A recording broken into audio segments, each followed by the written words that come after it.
El Principito, a Leon Werth. Pido perdón a los niños por haber dedicado este libro a una persona mayor. Tengo un motivo importante para ello. Esta persona mayor es el mejor amigo que tengo en el mundo. Tengo otro motivo. Además, esta persona mayor puede entenderlo todo, hasta los libros para niños. Tengo aún un tercer motivo. Esta persona mayor vive en Francia, donde parece hambre y frío. Tiene mucha necesidad de ser consolada. Si todos estos motivos no son suficientes, quiero entonces dedicar este libro al niño que una vez fue esa persona mayor.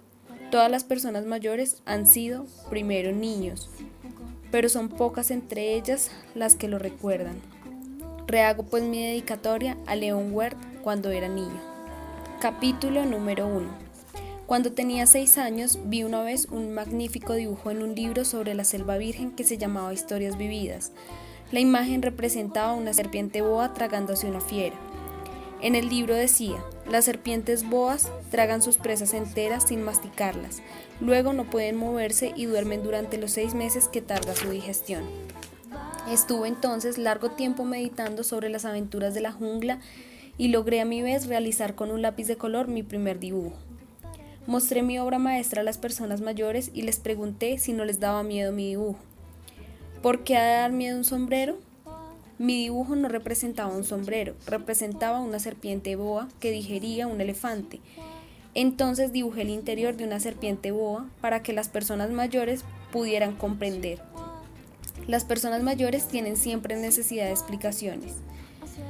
Las personas mayores me aconsejaron que dejara los dibujos de serpientes boas abiertas o cerradas y me interesara más bien en la geografía, en la historia, en el cálculo y en la gramática. Así fue como abandoné a los 6 años de edad una magnífica carrera de pintor. Me sentía desanimado por el fracaso de mi dibujo número 1 y de mi dibujo número 2. Las personas mayores nunca comprenden nada por ellos mismos. Es agotador para los niños darles y volverles a dar siempre explicaciones. Tuve entonces que elegir otra ocupación y aprendí a pilotear aviones. Anduve volando un poco por todo el mundo y la geografía exactamente me sirvió mucho.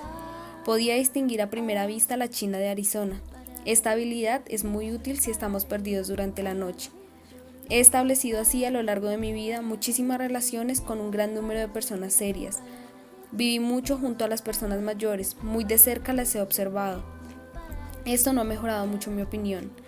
Cuando encontraba alguna que me parecía un poco más lúcida, repetía con ella la experiencia de mi dibujo número 1, que siempre he conservado. Quería saber si verdaderamente podía comprender, pero siempre me respondía: es un sombrero. Entonces no les hablaba ni de serpientes boas, ni de selvas vírgenes, ni de estrellas. Me colocaba en su estilo. Les hablaba de bridge, de golf, de política y de corbatas. Y las personas mayores se quedaban muy complacidas por haber conocido a un hombre tan razonable. Capítulo 2. Así viví solo, sin nadie con quien hablar verdaderamente, hasta que tuve una avería en el desierto de Sahara, hace 6 años. Algo dejó de funcionar en mi motor y como no me acompañaba un mecánico ni pasajero alguno, decidí intentar solo la complicada reparación. Era para mí una situación de vida o muerte.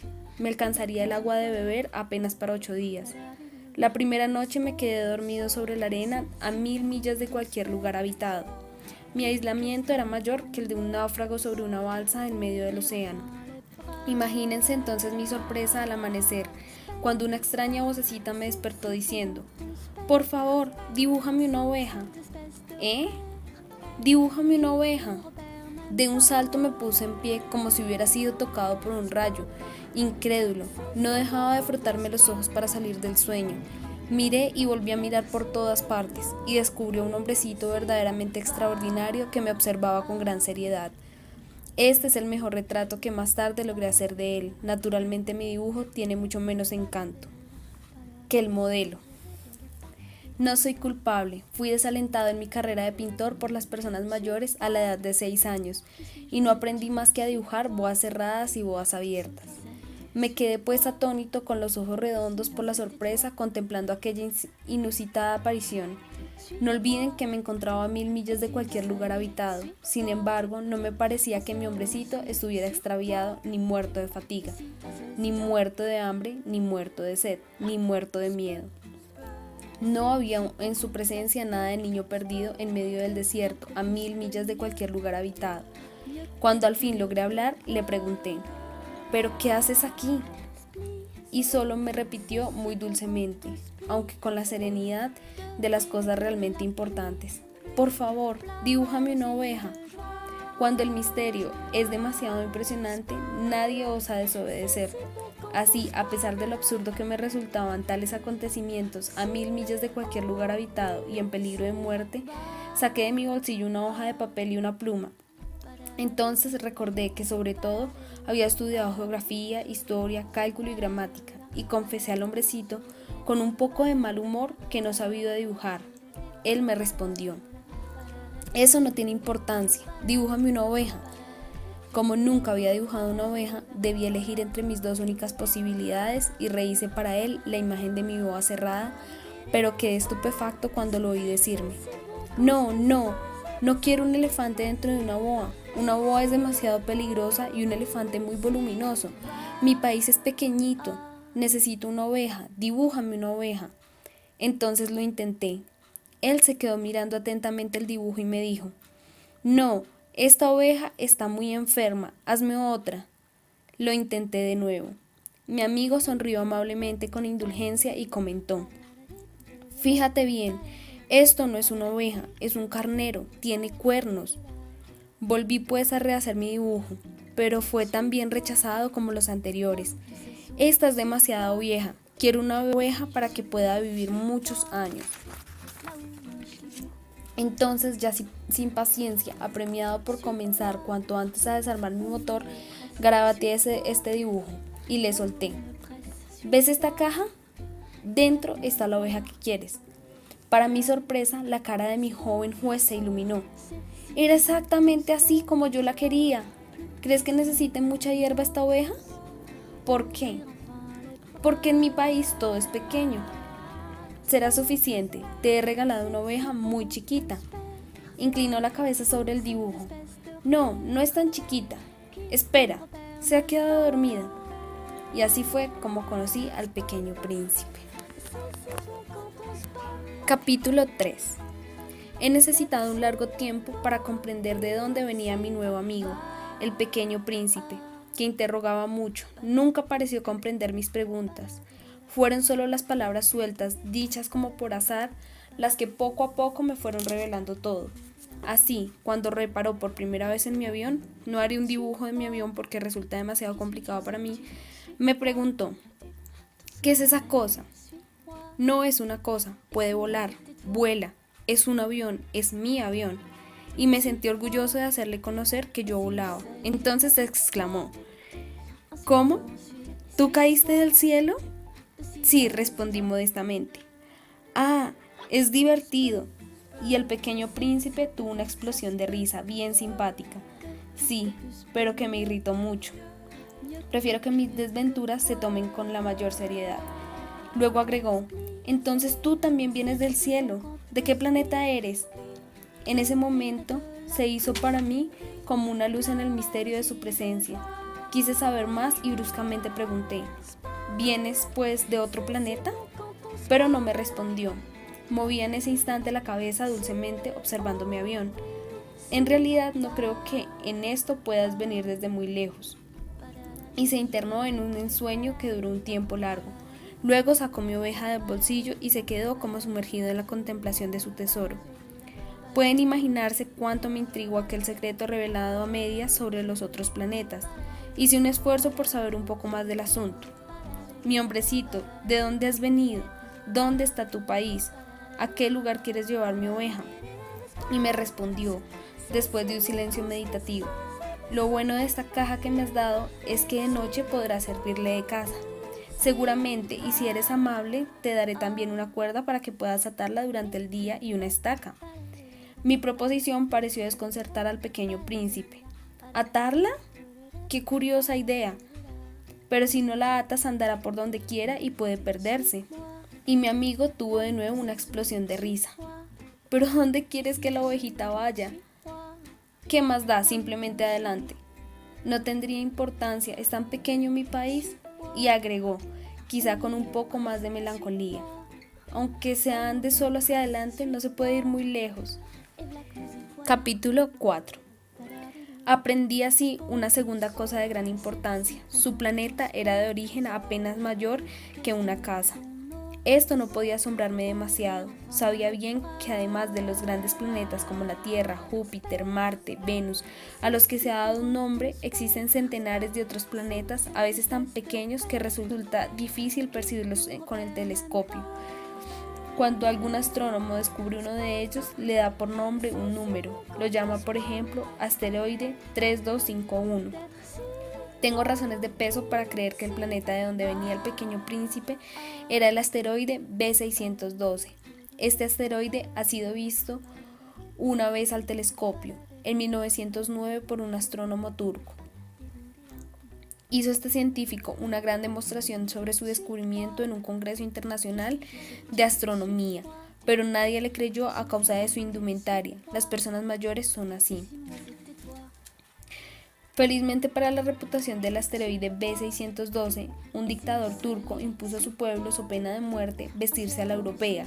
El astrónomo volvió a hacer su demostración en 1920 elegantemente vestido, y aquella vez todo el mundo compartió su opinión. Si les he contado estos detalles sobre el asteroide B612, si les he confiado su número, ha sido causa de las personas mayores. Las personas mayores aman las cifras. Cuando les hablas de un nuevo amigo, jamás te preguntan sobre lo esencial, jamás te preguntan ¿cuál es el sonido de su voz? ¿Qué juegos prefiere? ¿Colecciona mariposas? En cambio indagan ¿qué edad tiene? ¿Cuántos hermanos son? ¿Cuánto pesa? ¿Cuánto gana su padre? Solamente entonces creen conocerle. Si dices a las personas mayores, he visto una casa hermosa de ladrillos rosados con geranios en las ventanas y palomas en el techo, no lograrán imaginarse casa semejante. Será necesario comentarles, he visto una casa de 100 millones de francos, entonces exclamarán admirados, ¡qué hermosura! Así, si uno les dice, la prueba de que el pequeño príncipe existió es que era encantador, que reía y que quería una oveja, cuando alguien quiere una oveja, esa es una prueba de que existe. Se encogerán de hombros y te tratarán de niño. Pero si les informas, el planeta de donde vino el pequeño príncipe es el asteroide B612, quedarán convencidas y no molestarán con preguntas. Las personas mayores son así. Es mejor no irritarlas. Los niños deben ser muy indulgentes con las personas mayores. Sin embargo, nosotros, que comprendemos bien la vida, nos burlamos gustosos de los números. Yo hubiera querido comenzar esta historia como si fuera un cuento de hadas. Hubiera preferido decir, había una vez un pequeño príncipe que habitaba un planeta apenas más grande que él mismo y que tenía necesidad de un amigo. Para quienes saben comprender la vida, esto hubiera tenido un aire mayor de certidumbre. En realidad no quisiera que se leyera mi libro a la ligera. Siento tanto pesar relatando estos recuerdos. Hace ya 6 años que mi amigo se marchó con su oveja. Si intento describirlo aquí, es para nunca olvidarlo. Es triste olvidar a un amigo. No todo el mundo ha tenido un amigo. Y podría convertirme en una de esas personas mayores que no se interesan más que por las cifras. Es por esto también que he comprado lápices y una caja de colores. Resulta muy duro recomenzar a pintar, a mi edad, cuando no se hicieron más tentativas que aquella a los 6 años de pintar a una boa abierta y una boa cerrada. Trataré de hacer los retratos con la mayor fidelidad posible, pero no sé si podré conseguirlo. Un dibujo sale bien, pero el otro ya ni se parece. Así es, me confundo además un poco en la estatura. Unas veces mi amigo resulta demasiado alto y otras demasiado pequeño. Tengo dudas también en el color de su vestido. Titubeo, ensayo de una forma y de otra. Pruebo y vuelvo a probar. Sin embargo, no podré evitar equivocarme hasta en detalles de mayor importancia. Pero tendrán que perdonarme estos errores. El pequeño príncipe jamás daba explicaciones. Tal vez me creía como él. Quizás pensaba que éramos semejantes. Pero yo, desgraciadamente, no sé ver ovejas dentro de las cajas. Bien puede ser que yo sea un poco como las personas mayores. Debo de haber envejecido. Capítulo 5. Cada día aprendía una cosa nueva sobre su planeta, sobre su partida, sobre el viaje, pero ello sucedía muy dulcemente, como por azar, en medio de otras reflexiones. De esta forma, al tercer día conocí el drama de los Bawats. Esta vez fue también gracias a la oveja, pues de pronto, como asaltado por una duda importante, el pequeño príncipe me preguntó: ¿es verdad, no, que las ovejas se comen los arbustos? Sí, es cierto. Ah, qué bueno. No podía yo comprender por qué era tan importante que las ovejas se comieran los arbustos, pero el pequeño príncipe agregó: entonces se comen también los baobabs. Quise hacer notar al pequeño príncipe que los baobabs no son arbustos, sino árboles tan grandes como iglesias, y que aunque él dispusiera de toda una manada de elefantes, ésta no alcanzaría para terminar con un solo baobab. La idea de la manada de elefantes hizo reír al pequeño príncipe. Sería necesario acomodarlos unos encima de otros, pero observó con sabiduría: los baobabs antes de crecer comienzan siendo chicos. Exactamente, pero ¿por qué quieres que tus ovejas se coman los baobabs chicos? Y me respondió: bien, vamos, como si se tratara de algo evidente. Necesité hacer un gran esfuerzo de inteligencia para comprender el problema por mí mismo. En efecto, en el planeta del pequeño príncipe había, como en todos los planetas, plantas buenas y plantas malas. Por consiguiente, semillas buenas de plantas buenas y semillas malas de plantas malas. Pero las semillas no se ven, duermen en el secreto de la tierra hasta que a cualquiera de ellas se le antoja despertar. Entonces se estira y brota hacia el sol, primero tímidamente como un encantador retoñito inofensivo. Si se trata de un retoñito de rábano o de rosal, puede dejársele que brote como mejor le convenga. Pero si se trata de una planta dañina, es necesario arrancarla en cuanto se logre reconocerla. Pues bien, si había semillas terribles en el planeta del pequeño príncipe, eran las semillas de los baobabs. Las semillas de los baobabs habían infestado el suelo. Así, cuando una semilla de baobab germina y la descubrimos demasiado tarde, ya nunca será posible librarse de esa planta, que ocupará todo el planeta y lo perforará con sus raíces. Y si el planeta es muy, muy pequeño y los baobabs muy numerosos, lo harán estallar. Es cuestión de disciplina, me decía más tarde el pequeño príncipe. Cuando uno termina su aseo personal por la mañana, debe de realizar cuidadosamente la limpieza del planeta.